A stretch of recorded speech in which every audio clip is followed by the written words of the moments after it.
রাসূলুল্লাহ সাল্লাল্লাহু আলাইহি ওয়াসাল্লামের জন্ম তারিখ যে 12 রবিউল আউয়াল, 12 রবিউল আউয়াল অর্থাৎ তারিখের দিক দিয়ে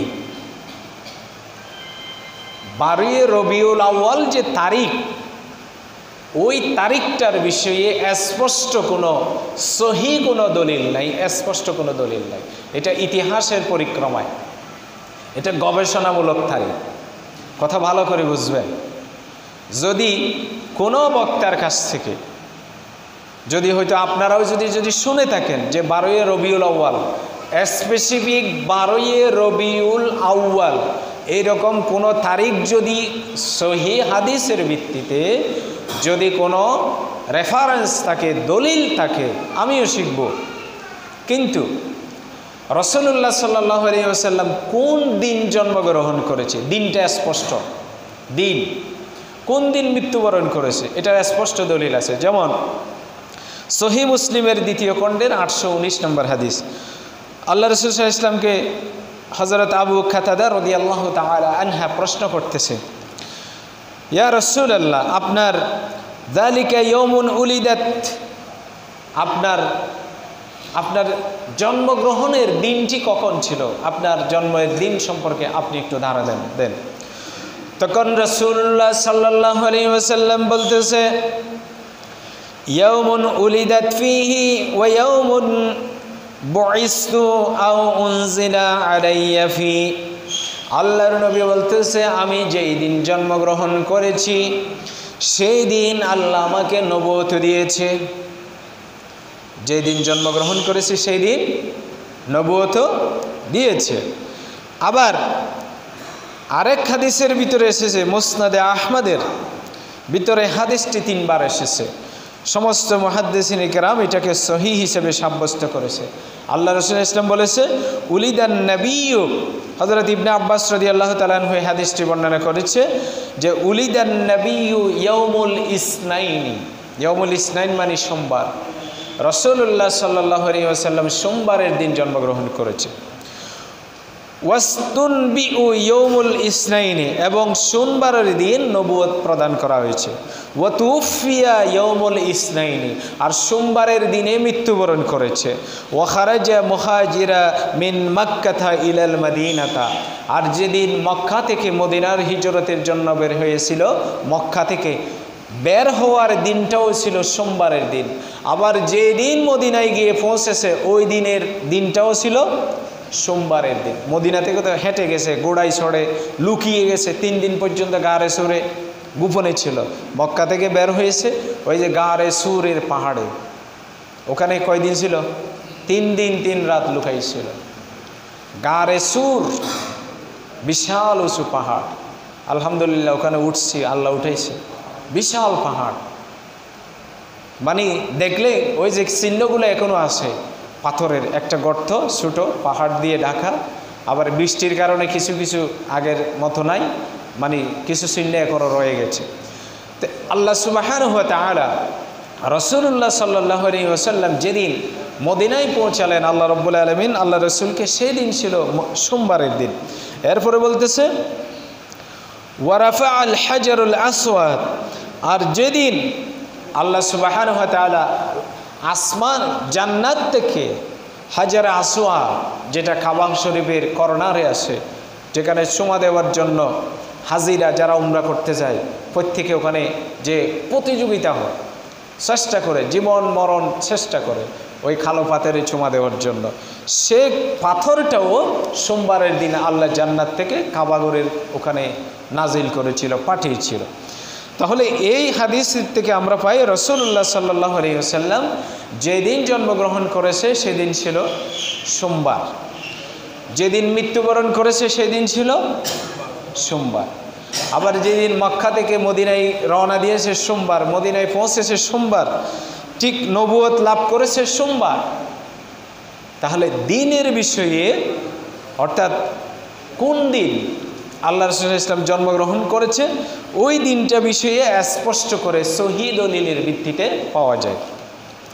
এখন 12 রবিউল আউয়াল যেই দিনটা আমাদের দেশে বা এই পৃথিবীতে অনেক জায়গায় অনেক স্থানে এটা যে প্রতিষ্ঠিত হয়েছে এটা হচ্ছে ইতিহাসের একটি গবেষণার দিক।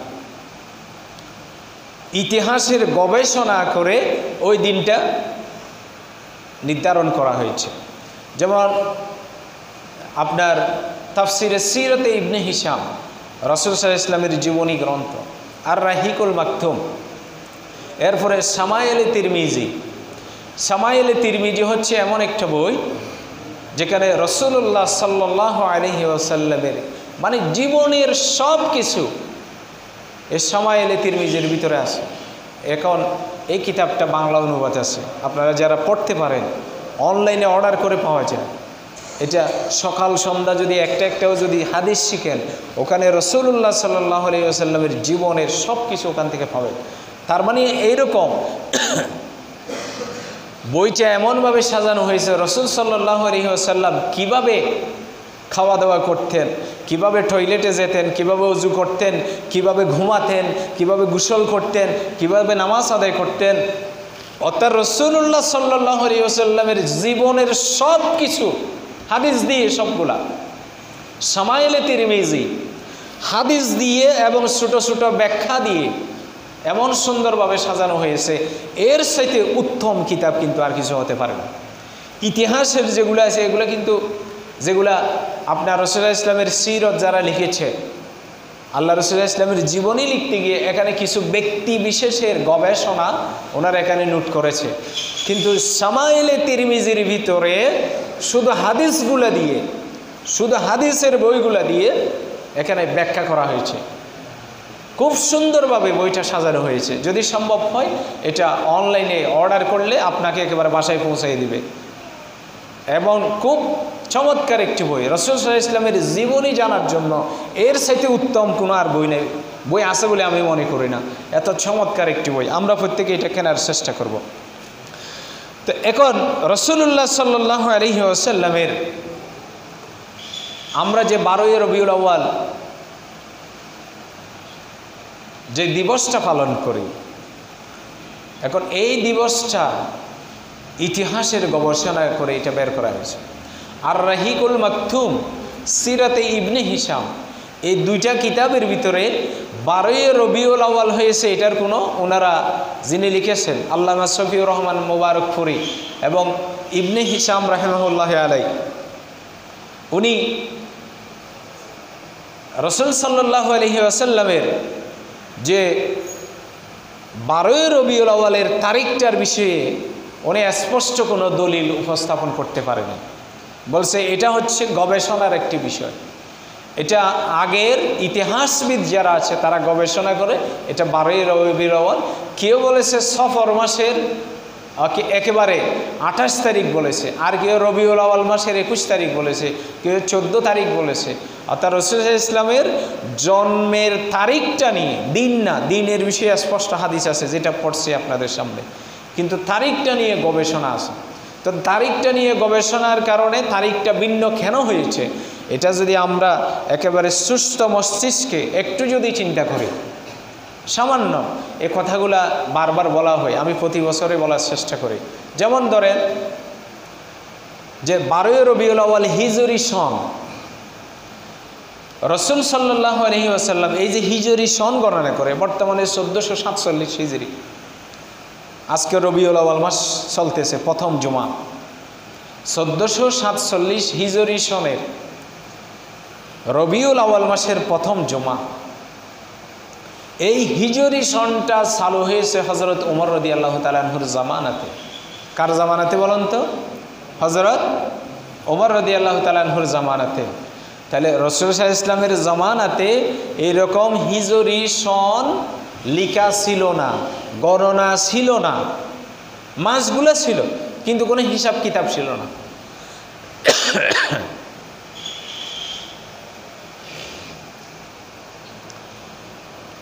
হযরত ওমর রাদিয়াল্লাহু তাআলা আনহু তৎকালীন কুফার গভর্নর আমর ইবনুল আস হযরত ওমরের কাছে একটি চিঠি পাঠালেন, আপনি যে রাষ্ট্রীয় ফরমানগুলো যে পাঠান আমাদের কাছে, রাষ্ট্রীয় আদেশগুলো পাঠান, এগুলাতে যেহেতু দিন তারিখ লেখা থাকে না, তো যার কারণে এগুলার হিসাব করতে, লিপিবদ্ধ করে রাখতে আমাদের কষ্ট হয়, খুঁজতে কষ্ট হয়। সুতরাং আপনি একটু একটা বর্ষপঞ্জিকা, একটু ক্যালেন্ডার তৈরি করে আপনি আমাদের কাছে পাঠান বা একটা ক্যালেন্ডার নির্ধারণ করেন, তাহলে এই যে আপনার রাষ্ট্রীয় ফরমানগুলা আমাদের পালন করতে সুবিধা হবে। তখন হযরত ওমর রাদিয়াল্লাহু তাআলা আনহু আমর ইবনুল আসের পরামর্শক্রমে ওই সময় যারা বড় বড় সাহাবী ছিল তাদেরকে নিয়ে বসে রাসূল সাল্লাল্লাহু, আমি ওইটা বর্ণনা করতেছি না, রাসূল সাল্লাল্লাহু আলাইহি ওয়াসাল্লামের যে হিজরতের কাল থেকে ধরে হিজরি সনটা গণনা করেছে। তাহলে রাসূল সাল্লাল্লাহু আলাইহি ওয়াসাল্লাম আল্লাহ রসুলের মৃত্যুর পরে হযরত আবু বকর সিদ্দিক রাদিয়াল্লাহু তাআলা আনহু 2 বছর শাসন করেছে। হযরত উমর রাদিয়াল্লাহু তাআলা আনহুর শাসনকালের প্রায় 6 বছর অতিক্রম হয়ে গেছে গা, তাহলে 8 বছর ধরে। এরপরে রাসূল সাল্লাল্লাহু আলাইহি ওয়াসাল্লাম হিজরত করেছে আল্লাহ রসুলের 53 বছর বয়সে, মৃত্যুবরণ করেছে 63 বছর বয়সে। তাহলে ওখানে 10 বছর মদিনার জীবনে।